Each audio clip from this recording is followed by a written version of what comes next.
Welcome to Lohana creation. ఈవేళ machine embroidery బ్లౌజులు చూపిస్తానండి. అన్ని ఇవి ఉమారాణి గారు తాడేపల్లిగూడెం నుంచి ఇచ్చారు. సో మిషన్ వర్క్లు అయితే కంప్లీట్ అయ్యాయండి. బ్యాక్ ఫ్రంట్ కూడా సింపుల్ గా ఇలా లైన్ ఇచ్చేసి బుటీస్ ఇచ్చాను. హ్యాండ్స్ కి కొంచెం డిఫరెంట్ గా ఇలా చూసారు కదా, కింద బార్డర్ ఇచ్చి మళ్ళీ అదే స్ట్రైట్ గా బార్డర్ ఇచ్చాను. ఇటు సైడ్ మొత్తం లైన్స్ ఇచ్చేసానండి. ఇదొక మోడల్. ఇంకొకటి కూడా చూసారు కదా, నెక్ సింపుల్ గా ఫ్రంట్ బ్యాక్ కూడా సేమ్ ఇచ్చానండి. హ్యాండ్స్ కి మళ్ళీ కింద మళ్ళీ రొటీన్ అయిపోతుంది కదా, అది సెంటర్ లో ఇచ్చాను ఇలాగా. ఇదొక మోడల్. వేరే బ్లౌజ్ అది కూడానండి. శారీస్ లో ఏవైతే ఫ్లవర్స్ ఉన్నాయో మనం అలానే తీసుకున్నాము. ప్రతి బ్లౌజ్ కూడా అలానే తీసుకొని చేసాం. ఇవన్నీ మన ఓన్ డిజైన్స్ అండి.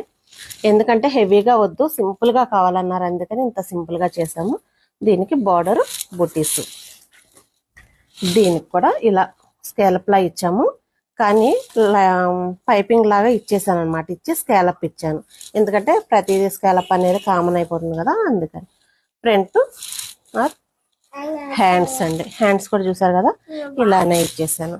ఇంకొకటి ఇదేంటంటే శారీలో బంచెస్ ఉన్నాయి, సేమ్ ఇలానే ఫ్లవర్స్ ఉన్నాయి అనమాట. ఇది ఎలా ఫ్లవర్స్ ఉన్నాయో అలానే ఇచ్చేసాను. నెక్ లైన్ హ్యాండ్స్ లో ఇలా బంచెస్ వచ్చాయి అనమాట శారీస్ కి.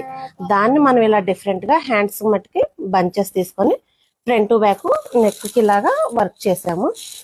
Thank you so much Uma Rani గారు. మీ బ్లౌజులు అయితే కంప్లీట్ అయినాయి, మీకు కొరియర్ చేస్తాను. థ్యాంక్ యూ సో మచ్ అండి, ఇక్కడి వరకు వచ్చి వెళ్ళినందుకు. సో మనం చేసే మిషన్ ఎంబ్రాయిడరీ బ్లౌజులు ఎలా ఉన్నాయో చిన్న కామెంట్ చేయండి. లోహనా క్రియేషన్స్ ని ఫాలో అవ్వండి. Thank you.